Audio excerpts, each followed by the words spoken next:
do you think that Jiu Jitsu has given you a means, a way to filter information or a way to understand problems better? Sure. I mean, Jiu Jitsu is the ultimate form of critical thinking done physically, and it's such a great thing because you either tap or you don't tap, and you can see the results. If Preet teaches something, like when he teaches a class tonight on Friday, that it's going to be a repeated experiment. Everybody in the room will be getting better and having similar results, and it'll be working for multiple people. It's not a one-off anecdotal story. And so just the daily process of going through that and learning and understanding how that works, problem solving, and then trying to take the same kind of dispassionate view that you have to play jiu-jitsu well. You can't get emotionally invested in the role. To take that and apply it to a problem like violence or anything else, and just be able to look at the data and say, I'm going to, regardless of any ideological framework, let's set all that aside. What story does the data tell us? And let that guide where we go.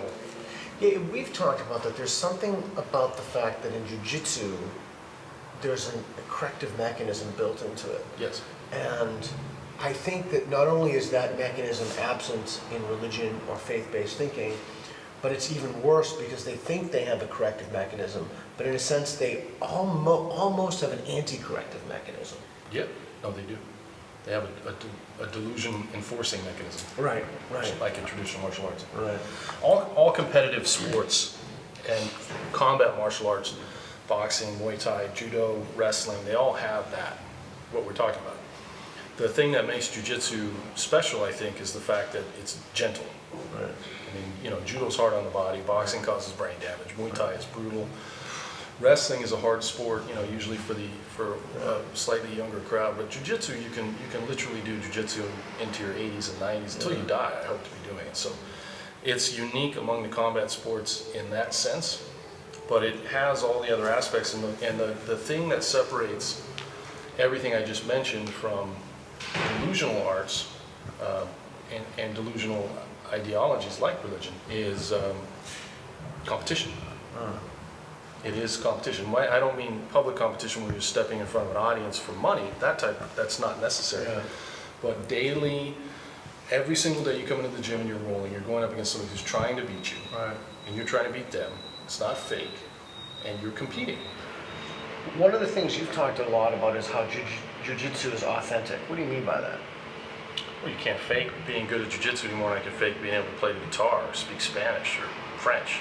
I can tell you I speak French, and then as soon as you start speaking French to me, there goes that. Right? Or somebody hands me a guitar and I can't play the guitar. So jiu-jitsu is like that.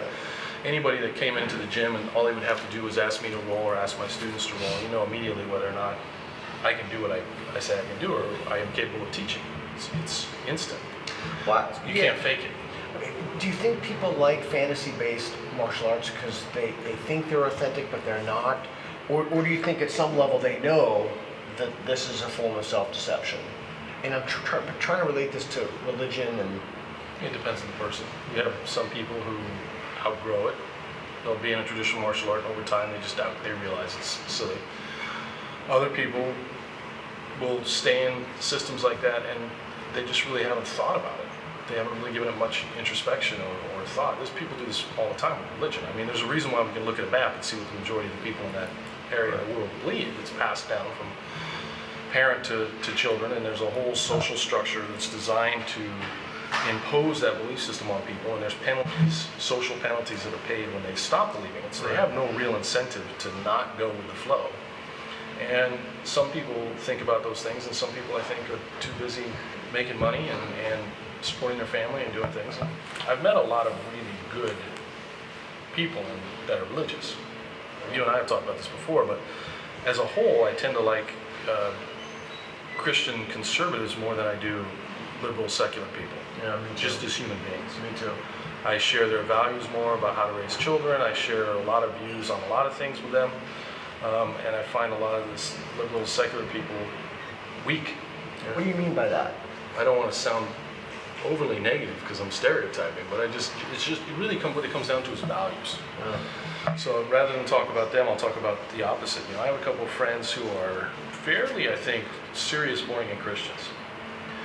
And we agree on almost everything. Obviously, would not agree on things like gay marriage or issues like that where we would be in complete disagreement. But in terms of how I feel about my family, what I feel a man's responsibility is to take care of his wife and children, how I feel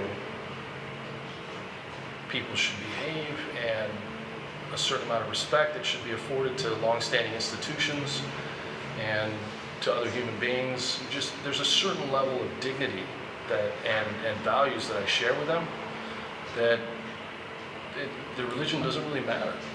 And then I've run into secular people who would agree completely with my view of the universe, which is it's indifferent, and consciousness and mind is a word we give for what the brain does, and when we die, we're probably dead, and I don't believe in it supernatural.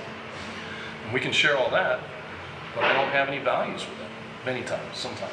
You can see guys like P.Z. Myers. I mean, he's just a piece of shit. I mean, that's a guy that wouldn't last 2 seconds in the gym here. I mean, he doesn't have the character to be able to do what we do. So who cares if I agree with him on God? Some people are just horrible people. And I think it's funny, it's like that anger too that so many secular people have, that for the life, I just cannot understand it. I don't know if it's born out of a sense of they're fundamentally insincere and they realize that their beliefs are based upon a house of cards, and so they have to attack people who don't share their convictions, or... Yeah, it's just a certain kind of person, and I don't have a better way to explain it to you other than I obviously don't share values with that person. It's not somebody I want to sit with. It's not somebody I'd really allow in my presence. It's not somebody I'd ever have around my kids. So, what they believe about how the world was created or whatever is meaningless in comparison to those things, Yeah, it's interesting that I think people place an additional value on those things that is undeserved. I mean, really, ultimately, if somebody believes that there's a supernatural realm, or if they're a naturalist, I'm not really sure that makes that much of a difference. No, I don't think so. And the people that I'm talking about, they're not the kind that are inclined to ever go up to a secular person or someone else and tell them they're going to burn in hell. Right. I know there's certainly religious people that are like that. But I do think they tend to be in the minority, actually. And I actually find those people rather easy to deal with when they're honest with me and sincere. Yes. And they'll say to me, well, I think you're going to go to hell. And there's something I respect about them as people to say that to me, as opposed to what the content of their speech is. Yeah, it's much easier for me to respect somebody like that than some Oxford theologian who refuses to give you a concrete definition of what they mean by God because they think their IQ is so high that they've figured something out about the mystical that's just actually ridiculous. Right. And their entire being reeks of insincerity. Right. Yeah, not interesting to me. Right. Thanks. Yep.